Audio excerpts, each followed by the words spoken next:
கர்த்தருக்கு ஸ்தோத்திரம். இன்று கர்த்தருடைய வார்த்தை ஏசாயா 41:13. உன் தேவனாய் இருக்கிற கர்த்தராகிய நான் உன் வலதுகையை பிடித்து பயப்படாதே, நான் உனக்கு துணை நிற்கிறேன். கர்த்தருக்கு பிரியமானவர்களே, இன்று கர்த்தர் நம்மோடு கூட பேசுகிற வார்த்தை, கர்த்தர் உங்களை பார்த்து தான் சொல்லுகிறார்.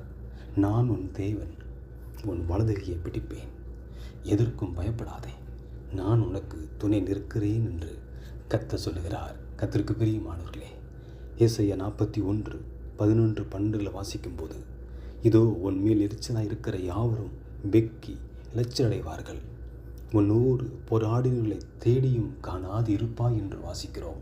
கர்த்தருக்கு பிரியமானவர்களே, நமக்கு விரோதமாய், குடும்பங்களுக்கு விரோதமாய், உங்களுக்கு விரோதமாய் உருவாக்கப்படுகிற ஒவ்வொரு ஆயுதமும், பிசாசு மூலமாய் உண்டாக்கப்படுகிற, மனுஷ மூலமாய் உண்டாக்கப்படுகிற ஒவ்வொரு கிரியைகளும் எதுவுமே வாய்க்காதே போகும் என்று கர்த்தர் சொல்லுகிறார்.